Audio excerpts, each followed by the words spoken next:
Ketika Rasulullah wafat, itu separuh sahabat hampir mayoritas, ya Rasulullah kita semua ingin kita dulu yang meninggal karena engkau begitu penting. Maka jangan meninggal dulu, kita yang meninggal. Kalau kita yang meninggal itu gak apa-apa, tapi kalau engkau penting, jangan meninggal. Tapi ada saja sahabat, lah tidak seperti itu. Saya suka Rasulullah meninggal dulu. Alasannya masuk akal.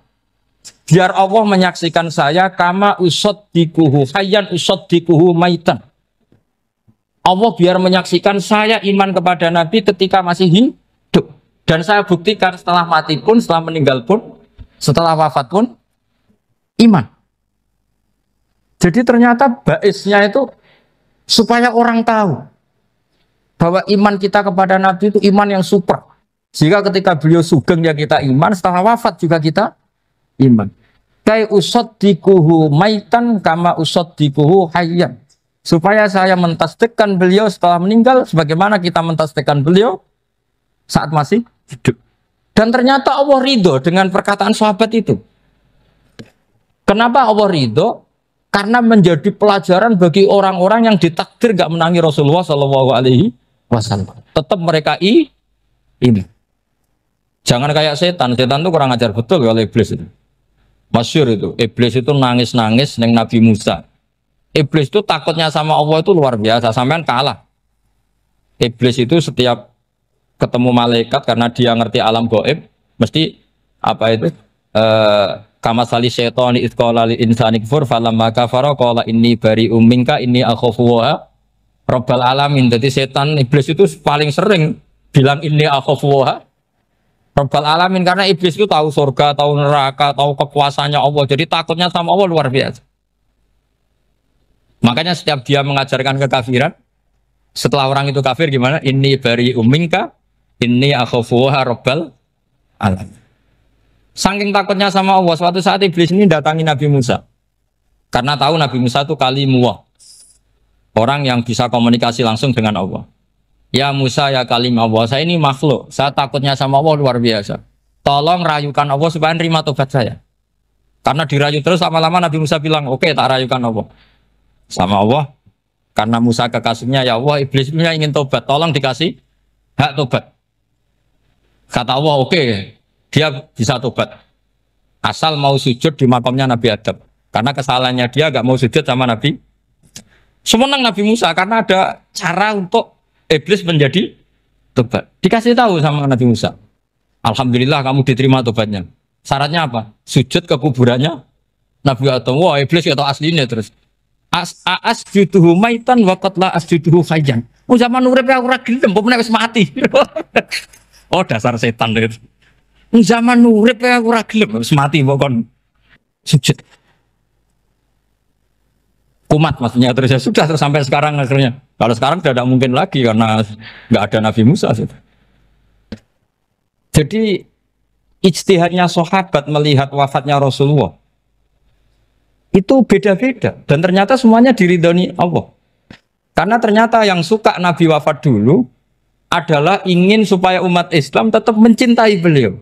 Iman sama beliau, tasdik sama beliau, sebagaimana tasdik zaman sugeng. Makanya kita harus mencintai guru-guru kita. Uhibbuhu maitan kama uhibbuhu hayyan. Saya sampai sekarang itu ya merasa Mbah Mun itu tidak meninggal. Saya masih merasa kalau bapak saya tidak meninggal karena kita mencintai beliau-beliau ketika hidup dan ketika wafat itu sama. Karena beliau-beliau sama kita juga seperti itu. Rasulullah itu ketika mendekati wafat, ya bahasa halusnya intaqala ila rafiqil a'la.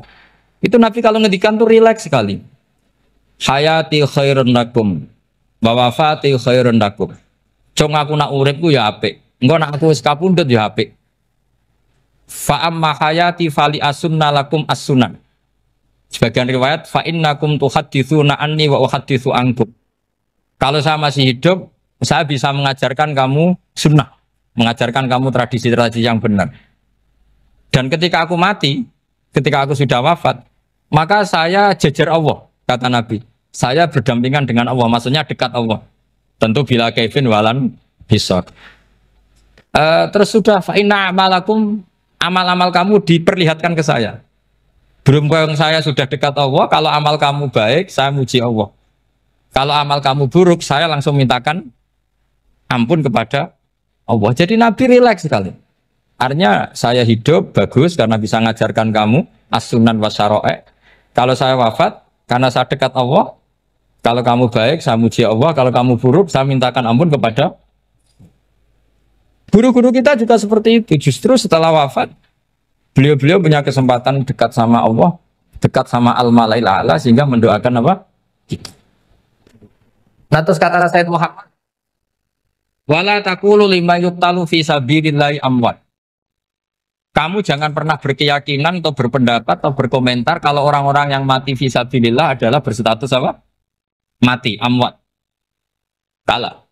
Terus kata Sayyid Muhammad, hadza li amati syuhada. Ketentuan ini bagi umumnya syuhada.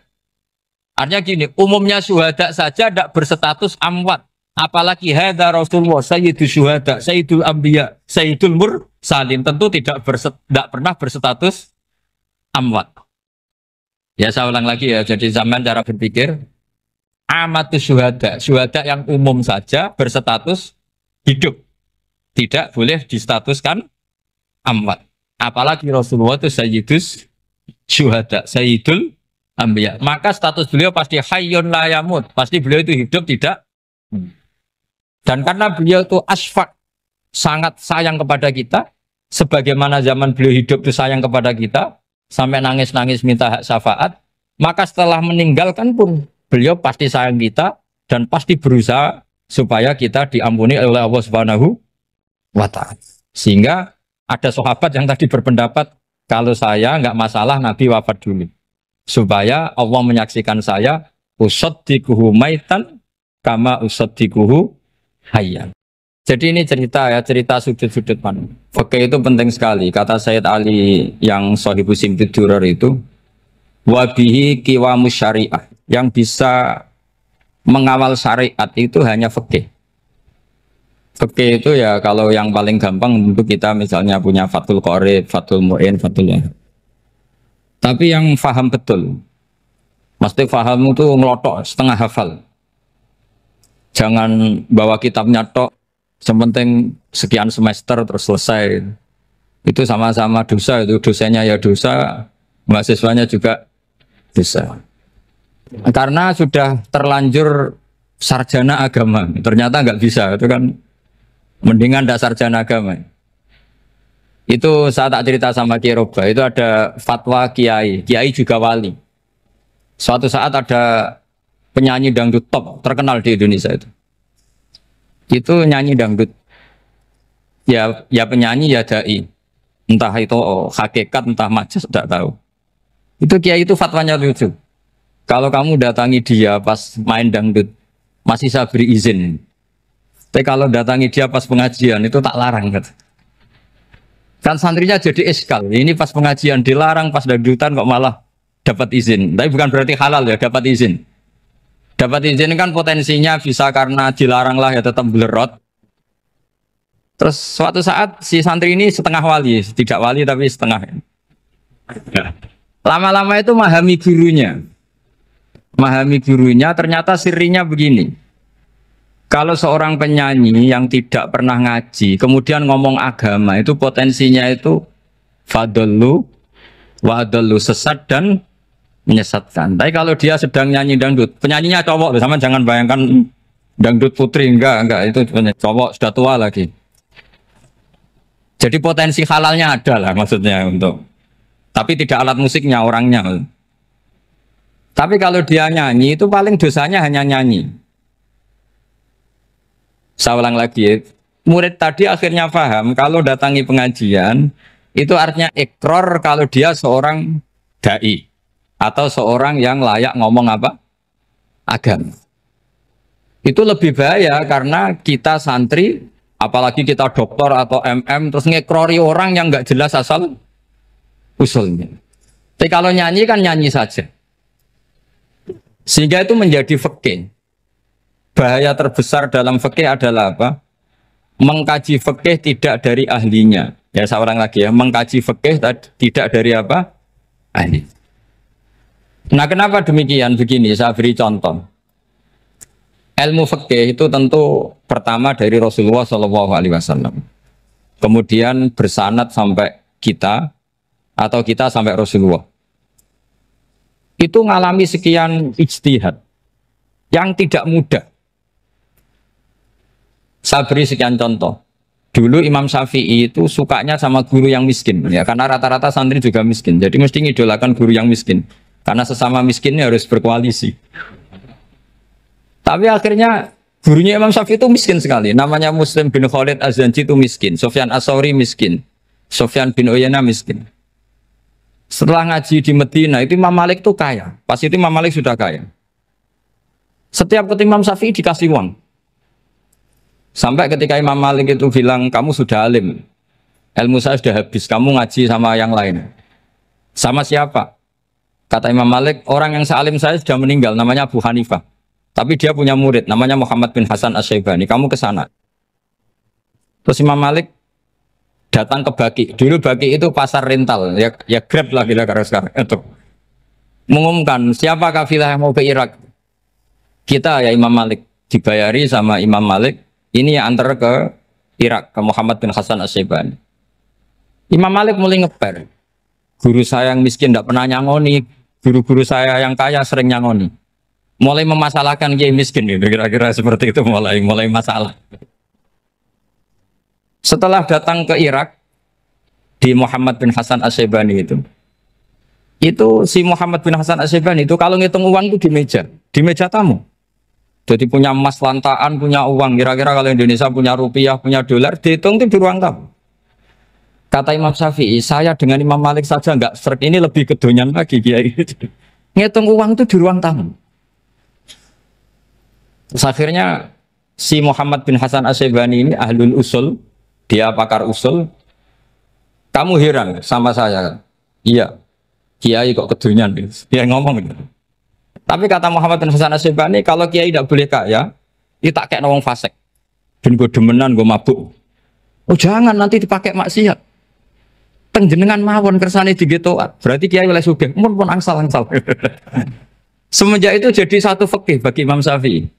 Ternyata kalau mengharamkan kiai sugih berarti membolehkan yang fasik sugih. Kalau yang fasik sugih bisa dipakai i'anah alal maksiyah. Semenjak itu mindset pikiran Imam Syafi'i rubah. Saking rubahnya sampai beliau berpendapat orang bisa beli Alphard, kok beli carry itu haram. Bisa jadi bupati kayak Pak Roba, kok jadi RT haram. Sokanya gitu. Bisa keren Kak Gus Bah kok jadi orang pendengar haram. Pokoknya haram terus. Karena dalil beliau al-Islam ya'lu wala yula alaih. Coba sampean ridho misalnya jadi orang Gresik dipimpin orang yang enggak sholat, ridho ndak? Ndak. Atau sholat tapi enggak bisa ngaji, ridho ndak? Ketika yang bisa ngaji berpotensi jadi buba, terus keterusan. Karena Imam Syafi'i keterusan, ya umatnya keterusan. Akhirnya orang-orang Syafi'i itu politikus rata-rata. Ya, makanya sama jangan kaget sama Baruba. Kakak saya wakil bupati ini. Putranya Mbah Mun ada yang wakil apa? Gubernur. Dulu Gus Wahid ya menteri agama. Itu asal usul dari perubahan fikih, mindset, cara berpikir Imam Syafi'i. Jadi dulu itu fikih ditemukan itu jelimet, ada perdebatan. Itu tidak hanya pada level ulama. Pada level Nabi pun ada perdebatan. Jadi jangan kira Nabi itu tidak debat, ya debat. Nabi itu asal seangkatan itu mesti debat, termasuk debat dengan malaikat. Jadi kalau perlu ya debat sama apa? Karena malaikat itu kan lugu itu gak iso mikir. Karena kalau malaikat iso mikir bisa jadi rektor. Nanti kasihan Pak Salam ini. Malaikat gak boleh jadi rektor. Malaikat Israel itu nggak tahu etika. Jadi beliau ketika mau membunuh, mencabut nyawanya Ibrahim datang, ya Ibrahim saya ini disuruh nyabut nyawa kamu. Kata Ibrahim, wah kamu itu pasti salah. Kamu tahu saya siapa? Saya ini Khalilur Rahman, kekasih Allah. Masa kekasih membunuh yang dikasih? Ini nggak benar, logika itu nggak benar. Pasti kamu salah. Karena Israel itu tidak bisa debat. Ketika ditanya, hal ra'aita khalilan yumitu khalilah, masa kekasih membunuh yang dikasih? Saya ini Khalilur Rahman. Masa Allah mencintai saya kemudian membunuh saya, itu logika agak bener. Gak keliru, kamu itu keliru. Israel akhirnya terbang lagi. Ya Allah, katanya logika saya ini salah. Karena masa kekasih membunuh yang dikasih. Karena Israel gak pernah sekolah, gak pernah sekolah. Gak bisa dia jawab. Akhirnya diajarin Allah. Dah kamu bilang gini ke Ibrahim. Hal ra'aita khalilan yakrahu ayyalqa khalila. Masa kekasih tidak siap ketemu yang dikasih. Dibalik logikanya. Akhirnya datang lagi ke Israel. Kata Allah begini, masa jenengan kekasihnya tidak siap ketemu yang kau kasih. Oh ya ya oke, mati gak apa-apa. Jadi ilmu itu ngalamin perdebatan. Jadi saya datang murni karena Kiai Mas Buhin, bukan karena MC. Itu dosa besar kalau saya datang karena MC. Karena saya punya kewajiban yang lebih besar. Jadi yang bisa mengalahkan adalah a'dzama minhu, yang super besar kira-kira. Karena jelas ada riwayat inna min abaril birri silatar rajuli ahla wuddi abi. Ya, inna min abaril birri silatar rajul ahla wuddi abi. Di antara kebaikan yang sangat baik adalah seseorang menyambung teman bapaknya. Padahal sampean kan nggak mungkin teman bapak saya. Teman saya aja nggak mungkin, nggak level apalagi bapak saya kan. Jadi malah mohal itu. Saya berkali-kali cerita di mana-mana cerita. Fikih itu harus dievaluasi. Karena ini masalah furu'iyah. Saya berkali-kali cerita di mana-mana cerita. Hukum berteman orang fasik gimana? Pasti orang jawab haram karena takut ketularan orang fasik. Tapi kalau dibalik, hukumnya bina orang fasik gimana? Ya baik, umatnya Nabi. Bisa bina kalau berteman. Kamu bisa bina orang fasik tanpa berteman? Gak bisa. Jadi kalau dibalik, hukum berteman orang fasik gimana? Haram. Hukumnya bina orang fasik? Baik. Bisa bina kalau berteman. Berarti berteman orang fasik? Ya terus nanti pada level lapangan sih gampang. Kalau yang soleh membina yang fasik dan yang fasik ketularan yang soleh, maka ternyata kalau yang soleh ketularan fasik ya berarti ternyata buruk. Tapi kan hukum masa nunggu kenyataan kan, jadi nggak hukum. Di mana-mana hukum itu kan ada asumsi karena ini masalah ijtihad. Nah itu yang dilakukan para ulama kita. Jadi sampean harus mengkaji fikih secara detail karena tidak hanya kita yang khilaf. Nabi-nabi juga khilaf dalam menentukan dakwah ilallah. Wali-wali kita kayak Abdul Hasan Asyadili sama Sayyid Abdul Al-Haddad itu juga. Imam Ghazali ya khilaf. Imam Suyuti itu kalau ketemu Al-Qastolani itu saling tidak nanya, saking nggak cocoknya. Masyhur itu. Jadi ulama ora cocok. Bedanya nak saiki perkara partai. Kalau orang gini enggak. Karena pakai asumsi. Pakai asumsi karena memang susah. Nggak misalnya memang tak bedai, tak beri yang di nggak misalnya ada orang rukuk kemudian kentut. Itu sholatnya batal apa enggak? Enggak, jawab saja. Enggak, orang sholat kemudian pas rukuk kentut atau kelihatan auratnya, sholatnya batal apa enggak? Batal. Itu keliru nih sampean, itu salah dosennya mesti itu. Pertanyaannya gini, yang dikatakan sholat itu kan akwalun wa af'alun muftatahatun bitakbir muftatamatun bitaslim. Lalu ketika sampai ruku apa sudah namanya sholat sehingga kamu katakan batal? Namanya sholat aja belum kok sudah kamu katakan batal gitu.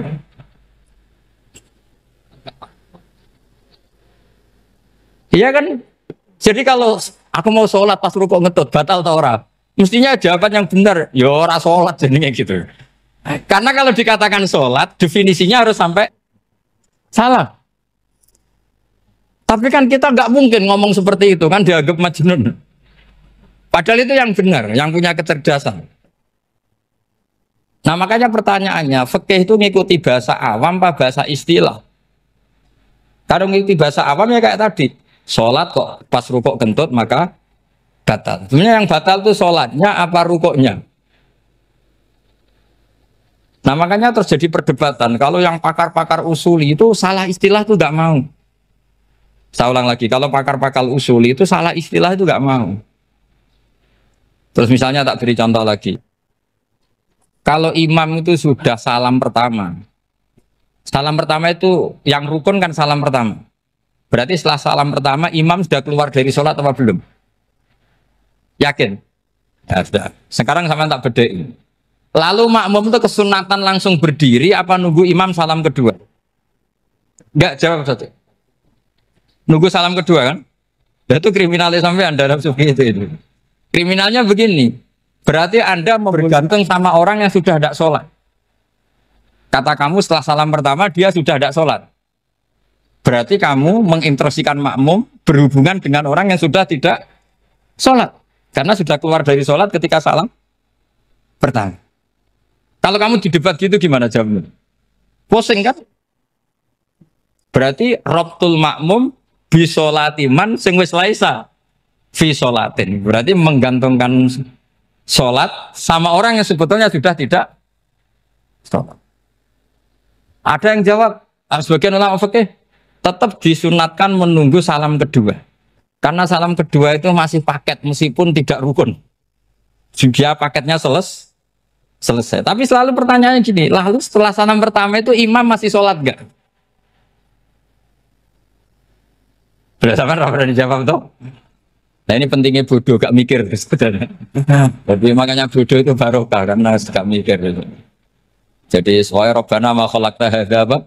Batila. Sing bodoh ya barokah, sing pinter ya barokah. Sira barokah maksiat. Surana barokah plus. Jadi ilmu itu harus mengalami satu gesekan karena logika itu bisa dibalik. Nah karena ilmu itu mengalami satu gesekan, satu logika yang bisa kayak iya kayak enggak. Sehingga jargon di dunia ijtihad itu begini.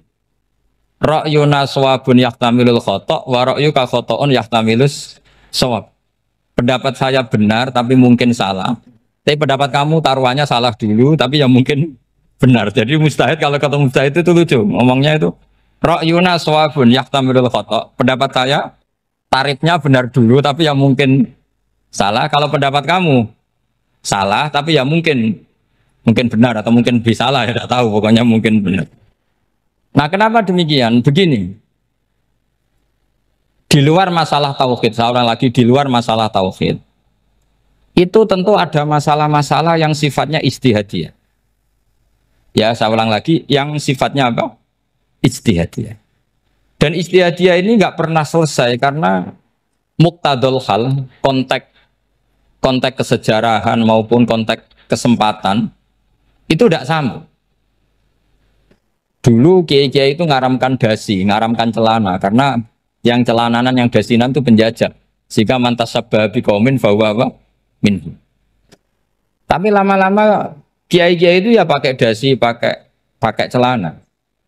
Ya karena dianggap sudah tidak mantas sababa biqaumin bahwa minhu. Ini ngalami pergeseran. Semua istihad itu ngalami pergeseran. Lalu pertanyaannya begini, lalu istihad apa Gus yang permanen?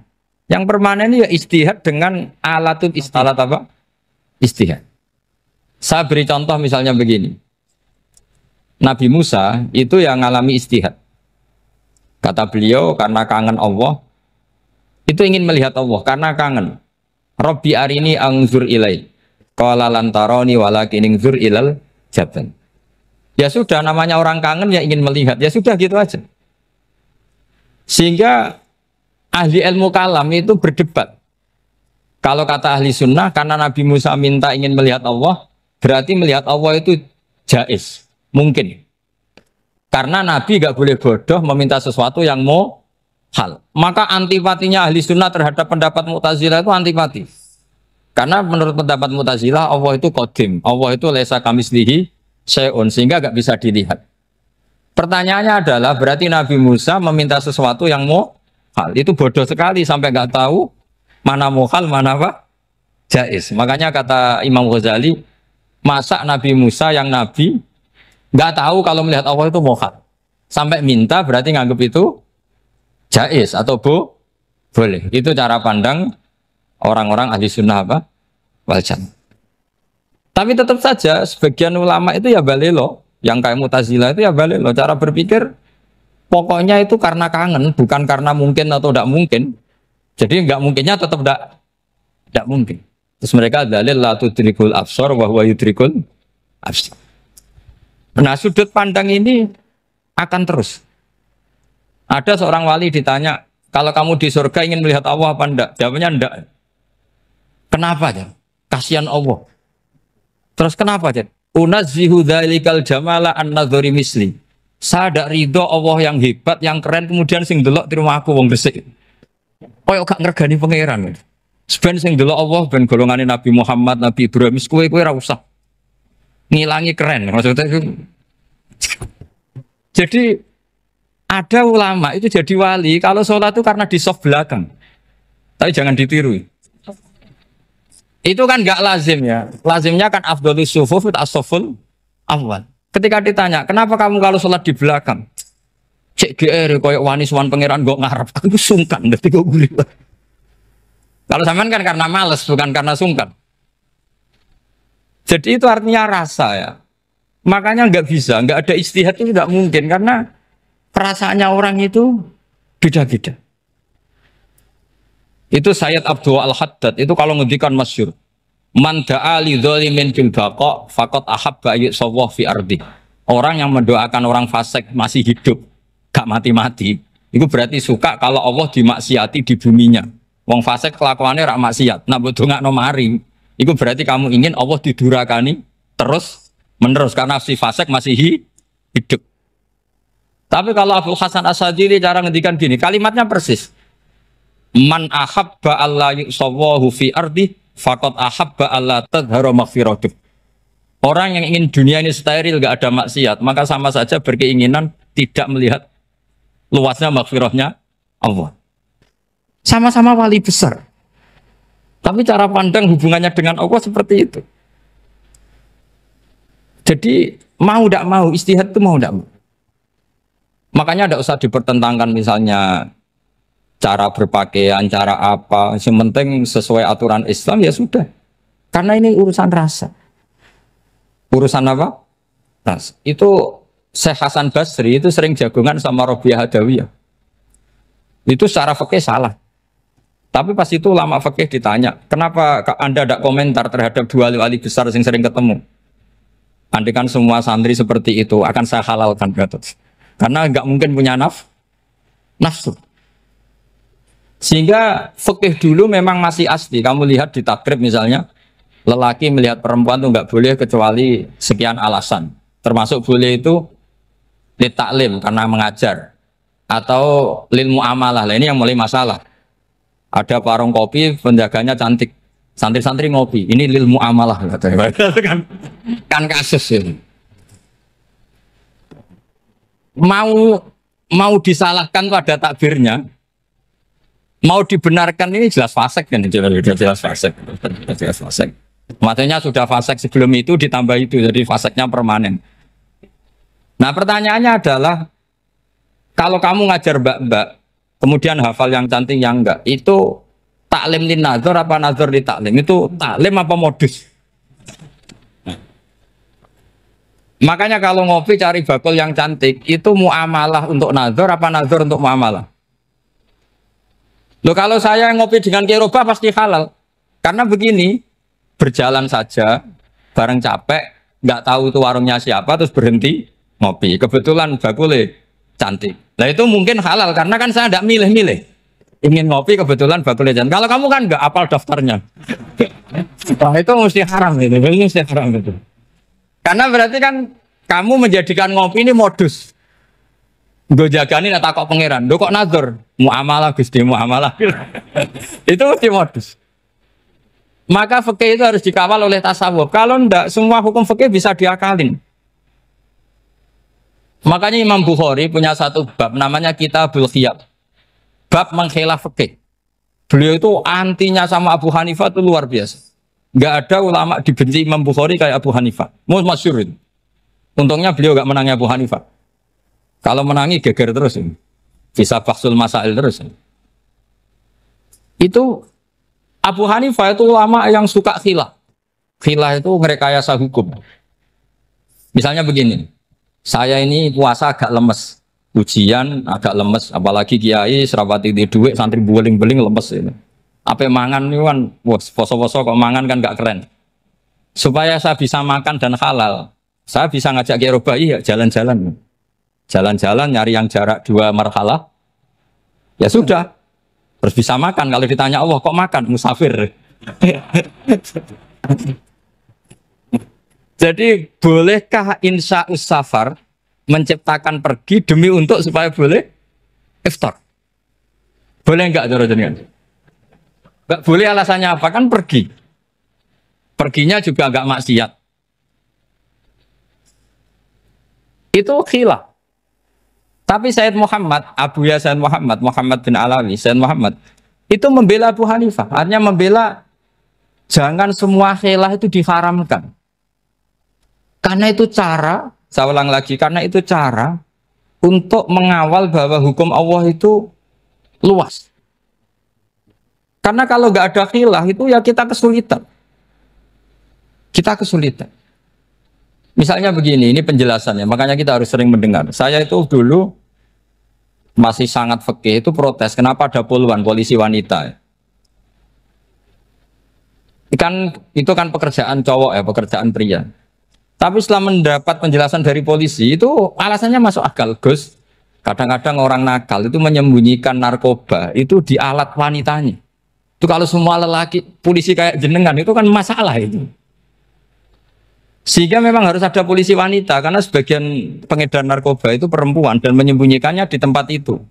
Kalau semua polisi cowok kan nggak kebayang. Sehingga kita akhirnya mendengar membolehkan polisi itu wanita. Ada wilayah yang harus wanita. Begitu juga ada pertanyaan, kenapa sih dokter kandungan itu cowok? Saya punya banyak santri yang muhibin saya itu dokter kandungan. Tak tanya, kamu itu kok cowok kok jadi dokter kandungan? Kan pekerjaannya seperti itu. Dia jawabnya lucu.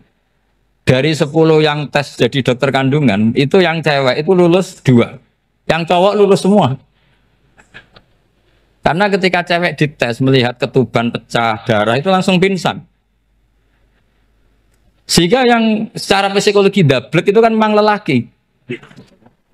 Jadi serawongnya sewakit santes. Kadang nggak lahir-lahir dinteni nang jopo rokokan santai. Itu kalau cewek yang jadi dokter kandungan itu nunggu jam 11, jam 4 sudah pingsan. Nah ini cerita, bukan berarti saya menghalalkan, enggak. Kita harus mendengar, saya ulang lagi, kita harus apa? Dan itu setelah mendengar, itu nanti jadi disiplin ilmu, yaitu namanya fikih. Karena ilmu fikih itu sebetulnya gampang. Sampai kalau ngaji i'anah, itu kelihatan fikih itu gampang, karena ada logika yang terbangun. Misalnya begini, orang kalau tawaf itu disuruh agak jauh dari Ka'bah. Jangan sampai nginjak sadarwan. Karena sadarwan itu pondasi itu ikut Ka'bah. Kenapa begitu? Ya jenenge ra muteri Ka'bah, ide-ide Ka'bah. Jadi sebenarnya sederhana logikanya. Sing jenenge muter itu di luar itu kita muter. Nah kalau nginjak pondasinya namanya gak muteri Ka'bah tapi ide-ide Ka'bah. Ya jadi sederhana sebetulnya ya masuk akal. Jadi fikih itu tidak ada yang iskal, sebetulnya masuk akal. Tapi karena kita nekuni itu tidak serius, maka terus jadi paradok. Saya beri contoh lagi, ini sebagai penghormatan saya sama Kiai Mas Bukin, karena ini sudah namanya fakih. Kalau ada ayam jago ditabrak truk, terus kejet-kejet, adekan dibiarkan pun mesti mati. Karena gerakannya sudah harokatul masbuh. Terus kamu sembelih, itu halal apa enggak? Enggak jawab, ayam jago loh. Kalau kamu katakan halal, dia sudah tidak punya hayatun mustaqirroh, kehidupan yang permanen. Andai kan kamu biarkan pun 1 menit lagi meninggal. Kejet-kejet kan mau prosedur saja. Maksudnya pantasnya mati ya kejet-kejet sih, tapi sebetulnya sudah pasti mati. Maka ini ada 2 ulama. Kalau kata Imam Malik tetap namanya halal. Karena ruhnya masih di situ, sehingga ketika kita nyembelih, ya nyembelih hewan yang hidup. Yang namanya nyembelih itu pokoknya mematikan yang punya roh. Sementara saat itu rohnya masih di situ. Meskipun 1 menit lagi pasti. Tapi kalau mazhab Syafi'i enggak, ini sudah harokatul masbuh. tidak punya hayatun mustaqir. Sehingga dalam perdebatan ulama fikih itu lucu, kadang ya gampang mangkel non. Misalnya begini, kalau ada anak lahir tidak ada amaratul hayat, nggak nangis, nggak bernafas, sunat disolati apa enggak? Siktun sing layas tahilu walayas langsung lahir langsung mati, nggak ada amaratul hayat. Rata mikir tuh. Itu tidak wajib disolati. Alasannya, ya kan memang sholat alal mayit kan tidak pernah hidup. Di mana-mana mayit itu setelah hidup mati. Ini kan tidak pernah hidup. Namanya ya qit'atul lahmin, ya potongan daging itu aja enggak. Jadi kadang fikih diwaca tenan jebule mangkel no. Terus ketika di kitab Minhajul Thalibin itu kalau kamu keluar mani itu wajib mandi enggak? Wajib kan? Kalau keluar mani inzal itu kan wajib mandi. Nah, kenapa nifas atau wiladah keluar bayi? Kenapa ibu-ibu kalau keluar bayi wajib mandi? Alasannya lucu. Li annal walad maniyun mun akidun. Ini kan wis mani cuma mengkristal. Jadi kadang fikih mangkel. Apa ya? Sembrono itu masuk wajib mandi wiladah itu karena apa? Li annal walad maniyun mun akidun. Niku mani sing wis mengkristal. Mani sing wis jelalatan lah lahir nangis macam-macam. Jadi ternyata karena kenapa fikih butuh alasan? Nyari hadis tentang keluar anak mandi itu nggak ada yang sorry. Yang ada adalah tentang inzal. Innamal ma' minal. Akhirnya dicari-cari ternyata walad itu maniyun menagitu. Nah ini problem fikih. Sampean harus siap dengan pelajaran seperti ini. Meskipun sampean mungkin wong priayi, tapi ini ilmu. Ya, saya ulang lagi ini ilmu. Sehingga ulama itu mau tidak mau harus mau mendengar. Karena logika yang terbangun itu nunggu kalau mendengar kayak tadi. Nabi malaikat Israel baru sadar, masa kekasih bunuh yang dikasih. Masuk akal juga Israel. Kalau sama sampean sih nggak nerima tetap selonang-selonang ini masalah Ibrahim Khalilur Rahman. Sehingga kita di alasan fikih itu harus kita dengar.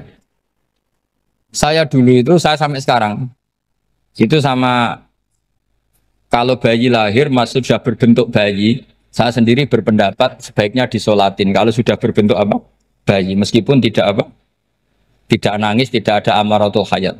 Kan yang digugurkan itu wajibnya, bukan masalah boleh dan tidak. Itu banyaklah perdebatan ulama di bab itu.